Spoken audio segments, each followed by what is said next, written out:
વર્તમાન પ્રવાહ એટલે કે કરંટ અફેરનો આ ભાગ નંબર આપણે 4 જોવાના છે. આ અગાઉ આપણે 3 ભાગ જોયા છે. એ ન જોયા હોય તો એ પણ જોઈ લેજો, જેથી કરીને તમને કોઈ મુશ્કેલી ન થાય.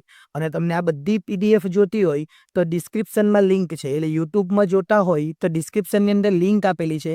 એ એપ્લિકેશન પર જઈને તમે આ બધી પીડીએફ મેળવી શકો છો. આપણે શરૂઆત કરીએ.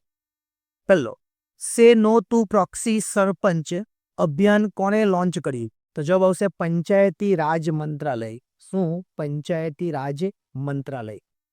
નવી દિલ્હીમાં આહાર મેળો 2026માં કયો દેશ ભાગીદાર દેશ છે? તો જવાબ આવશે ઇટાલી. કયો દેશ? ઇટાલી.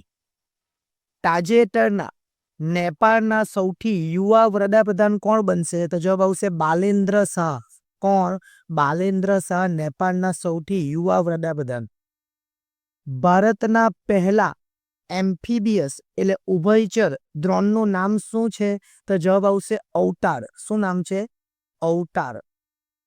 કોણે શેષનાગ 150 સ્વામ એટેક ડ્રોન વિકસાવ્યું? તો જવાબ આવશે new space research and technology. આગળ, વિશ્વ ગ્લુકોમા દિવસ કયા દિવસે મનાવવામાં આવે? તો જવાબ આવશે 12 માર્ચ. 12 માર્ચના રોજ આ મનાવવામાં આવે. આંધ્રપ્રદેશ હાઈકોર્ટના નવા ન્યાયાધીશ કોણ બન્યા? તો જસ્ટિસ લીસા ગિલ. કોણ? જસ્ટિસ લીસા ગિલ. રાષ્ટ્રીય શીતજળ મત્સ્ય સંમેલન ક્યાં આયોજિત થયું? તો જવાબ આવશે શ્રીનગર. શ્રીનગરમાં આયોજિત કરવામાં આવ્યું. ખેલો ઇન્ડિયા ટ્રાઇબલ ગેમ્સ 2026નું શુભંકર શું છે? તો જવાબ આવશે મોરવીર. શું જવાબ આવશે? મોરવીર. પંચુડોલ મિલન યાત્રાનું આયોજન ક્યાં કરવામાં આવ્યું? તો જવાબ આવશે ઓડિશા. ઓડિશામાં એનું આયોજન કરવામાં આવ્યું.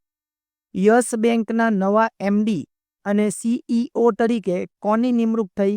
વિનય મુરલીધર તોશે. ત્યાર પછીનો સવાલ જોઈએ.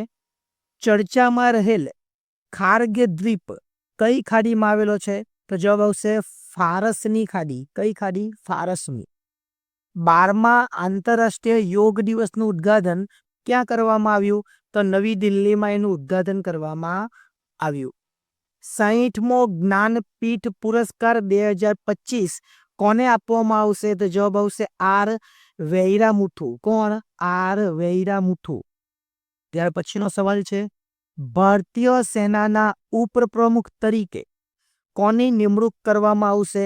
તો ધીરજ શેઠ. ધીરજ શેઠની નિમણૂક કરવામાં આવશે. ઇન્ટર ઓપરેબલ ક્રિમિનલ જસ્ટિસ સિસ્ટમમાં કયું રાજ્ય પ્રથમ સ્થાને? તો જવાબ આવશે ઉત્તરાખંડ. ઉત્તરાખંડ રાજ્યનો પ્રથમ સ્થાને છે. પ્રતિષ્ઠિત એમપી બિરલા સ્મારક પુરસ્કાર થી કોને સન્માનિત કરવામાં આવ્યા છે? તો યશવંત ગુપ્તાને. કયા સ્મારકથી? તો બિરલા સ્મારક પુરસ્કારથી સન્માનિત કરવામાં આવ્યા. ફ્રીડમ શિલ્ડ સૈન્ય અભ્યાસ દક્ષિણ કોરિયા અને કયા દેશ વચ્ચે યોજાયો?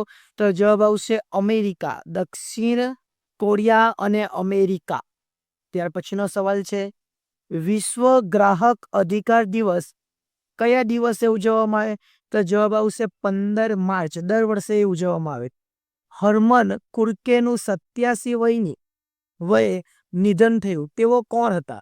તો જવાબ આવશે ઇતિહાસકાર. એવું બી પૂછે હરમન કુર્કેનું કયા વર્ષે નિધન થયું? તો 87મા વર્ષે નિધન થયું અને ઇતિહાસકાર હતા. એટલે આ વિડીયો ખૂબ અગત્યનો હતો. આ વિડીયો તમારા માટે ઉપયોગી સાબિત થશે. વિડીયો નંબર 4 હતો કરંટ અફેરમાં.